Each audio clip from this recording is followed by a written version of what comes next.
Seguimos conversando con Juan Pablo Lalquiaga, presidente de Conindustria. Sin duda alguna, el sector productivo, repetimos, es tan importante que cualquier otra cosa dentro de lo que es el mecanismo de distribución de la riqueza en un país.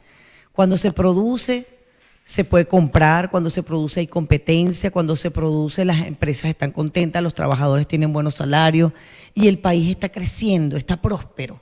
Ese no es el caso venezolano, Juan Pablo. Bueno, sin duda ese no es el caso venezolano. La industria manufacturera es fundamental en cualquier país porque los productos de la industria manufacturera no solamente que abastecen, vamos, las necesidades cotidianas de los venezolanos en todos los sectores.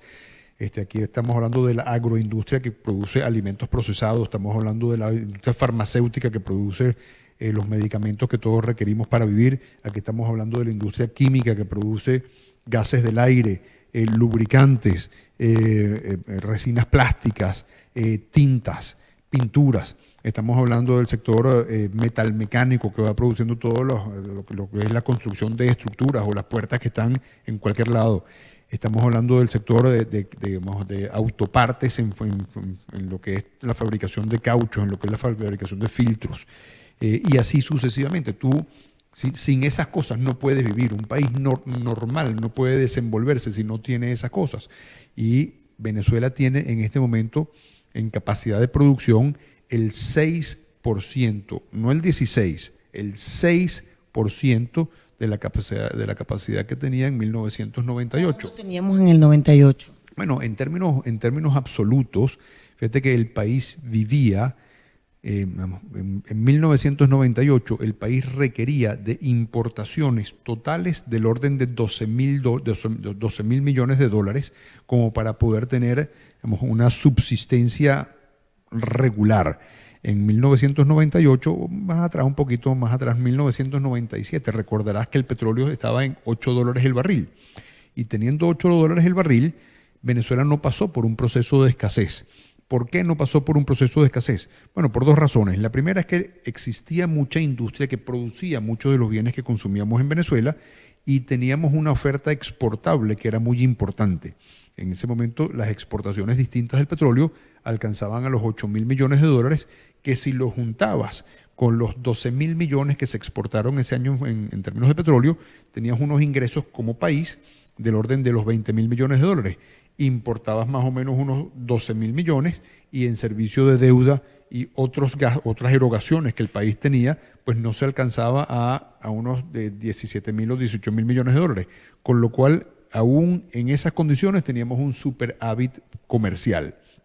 Hoy en día Venezuela exporta mucho menos en petróleo, pero al haber exporta mucho menos barriles de petróleo, aun cuando el precio es mucho más alto. Pero habiendo destruido la industria, pues requiere de unas importaciones sustancialmente mayores porque se dejó de producir en Venezuela. ¿Qué se dejó de producir? Bueno, fíjate que el sector siderúrgico se acabó. En consecuencia, pues todo lo que es metal mecánico y autopartes derivados de ahí no existe. Tenemos que importar resinas plásticas que antes fabricábamos aquí. Tenemos que importar resinas acrílicas que antes fabricábamos aquí. Tenemos que importar hojalata para fabricación de envases que antes fabricábamos aquí. Tenemos que importar medicamentos que antes fabricábamos aquí. ¿Qué fue lo que destruyó todo eso? Bueno, el socialismo. La mala política. Bueno, el socialismo del siglo XXI, a través de una política, primero de sobrevaluación de la tasa de cambio, desincentiva la competitividad venezolana. Y después, a través del desconocimiento del Estado de Derecho y del desconocimiento de los derechos de propiedad, tú ahuyentas las inversiones.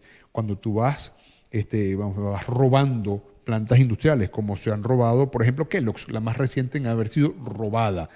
Kellogg's decidió cerrar sus operaciones porque como consecuencia, digamos, de un entorno muy adverso no pudo seguir operando y el gobierno fue y se metió y arrebató una propiedad que no le pertenecía. Y no está produciendo. Bueno, por supuesto que no produce, pero el irrespeto a los derechos de propiedad, aunado al irrespeto al Estado de Derecho. ¿Qué es el Estado de Derecho, Alba? El Estado de Derecho es el que tengamos reglas que son estables en el tiempo, consensuadas por todos y que gozan de un sistema jurídico, de un sistema judicial frente al cual se pueden dirimir diferencias. Eso dejó de existir en Venezuela. Entonces, tú te das cuenta de que, bueno, por ejemplo, lo más reciente que ha sucedido, digamos, de forma impactante, el señor Maduro decidió que él iba a pagar las nóminas del sector privado. ¿Sobre qué presupuesto lo hizo? No tenía presupuesto, ergo va monetizando ese déficit fiscal, va generándose eso que se llama creación de dinero inorgánico. Pero después, ¿sobre qué ley lo pagó? Bueno, no existe ley para el pago de eso. Le fue depositando en las cuentas de los trabajadores, quisieran los trabajadores o no, unos montos como para él ganarse, digamos, el prestigio con los trabajadores. Pero no hay ley, no existe ley. Y regresamos ahí a Luis XIV, el Estado soy yo, aquí se hace lo que yo quiero.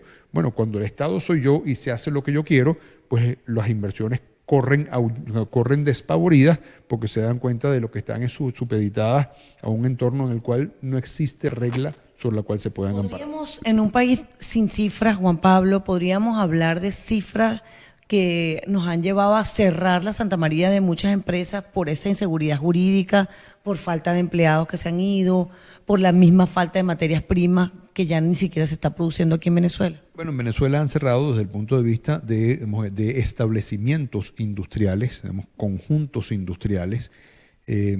Muchas veces una compañía tiene más de una planta. Por ejemplo, en el caso de Cartón de Venezuela, es una entidad jurídica, pero tiene 4 plantas, ¿verdad? Muchas veces hay una compañía que tiene una entidad jurídica que tiene varias otras entidades jurídicas que le pertenecen. Cuando tú eres dueño de una compañía que te hace la distribución, cuando tú eres dueño de la compañía que te hace el acopio, cuando tú eres dueño de la compañía que te contrata, por ejemplo, ¿no? Pero, digamos, entidades jurídicas que han cerrado en el sector industrial, más de unas 9.000, más de 3/4 partes de lo que se solía tener en 1997. Pero si te vas fuera del sector industrial y tomas la economía en su conjunto, el sector privado en su conjunto, Alba, Venezuela solía tener cerca de 650.000 entidades jurídicas. Y ahí cabe todo, ahí está el sector financiero con bancos, ahí está el sector asegurador con compañías aseguradoras, ahí está el sector agropecuario con fincas, ahí está el sector ganadero con hatos, ahí está el sector turismo con hoteles y así sucesivamente. Bueno, solían haber 650.000, hoy en día hay un poco más de 400.000. Quiere decir que casi cerca del 35% del conjunto de todas las empresas que existían en Venezuela se han venido acabando. Y lo que va quedando, pues va trabajando en un entorno muy, muy adverso. Trabajar en hiperinflación es prácticamente imposible porque te vas descapitalizando progresivamente, ¿verdad? Pero si además de la hiperinflación tú le vas agregando unos impuestos que son leoninos, unos impuestos que te van succionando el flujo de caja, pues te das cuenta de que hay una intención muy clara de que las empresas vayan cerrando. ¿Qué demuestra esto que es una decisión del gobierno del pago semanal del impuesto? En el caso, por ejemplo, del sector industrial, ¿cómo afecta al sector como tal? Bueno, fíjate que tú no solamente subiste la alícuota en el caso del IVA del 12 al 16, sino que empiezas a decir, bueno, tú me tienes que enterar a mí semanalmente.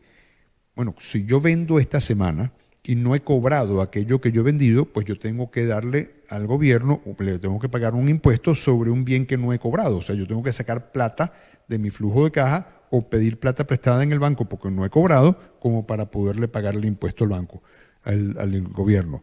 Pero además de eso tengo que pagarlo esta semana, pero tengo que hacer un anticipo sobre las ventas que yo proyecto hacer la próxima semana y hacer un anticipo sobre esas ventas proyectadas. Es decir, yo estoy pagando impuestos sobre ventas que no solamente no se han cobrado, sino que no se han materializado, ¿verdad? Y además no puedes calcular el precio por la hiperinflación que se está viviendo, ¿no? Bueno, tienes que hacer un estimado y pagar un impuesto sobre un estimado de lo que vas a vender. Bueno, ¿y qué pasa si no vendes eso? Entonces tú estás pagando unos impuestos sobre unas cosas que son ficticias, lo cual es absolutamente inconstitucional. Además de eso tienes el impuesto sobre la renta. El impuesto sobre la renta se pagaba anualmente y se hacían unos anticipos derivados del último impuesto sobre la renta que tú habías pagado. Hacías una proyección bueno, supongo que el próximo año voy a tener una renta similar a esta, entonces hago unos anticipos. Cuando llega el final de año, hago mi cálculo del impuesto sobre la renta final, deduzco los anticipos que he pagado y pago la diferencia. Bueno, en este momento eso no se está calculando de esta forma. Se está calculando sobre las ventas, como el 1% de las ventas. Bueno, en un país en hiperinflación, las empresas al final terminan sin tener renta. Si tú me pones a pagar calculado diariamente, pero enterado semanalmente, un impuesto sobre la renta y al final no tengo renta, pues me estás succionando una plata sobre un concepto que verdaderamente no se aplica a mí. Si a esto tú le sumas el impuesto a las transacciones financieras, que también ha subido del 0,75 al 1%, bueno, la suma de todos estos impuestos, si además le vas agregando los que ya vienes pagando por otros lados, como pueden ser el impuesto sobre registros, el impuesto a las drogas, el impuesto a ciencia y tecnología, y así sucesivamente, bueno, una porción muy, muy relevante del flujo de caja de las empresas se los está llevando un Estado que, en adición a quitárselo a las empresas, no les alcanza porque tiene un tamaño desmedido, imprime, monetiza esas necesidades que tiene y diluye el valor del bolívar. Seguimos conversando con Juan Pablo Lalqueaga hoy en Alba Cecilia en directo, y en solo minutos regresamos. También quiero consultar con él la parte del sector laboral, las más de 1.200 protestas que se han registrado a lo largo del año, y concretamente en los últimos tiempos estamos viendo protestas incluso del sector público. Meten presos a los que protestan en el sector público para hablar sobre el tema salario. O sea, la protesta salarial es la que más se está viendo en este momento en el país, independientemente, por supuesto, de la protesta que tiene tanto tiempo, que es por la falta de los servicios que ya todos conocemos. Hacemos la pausa y venimos con más.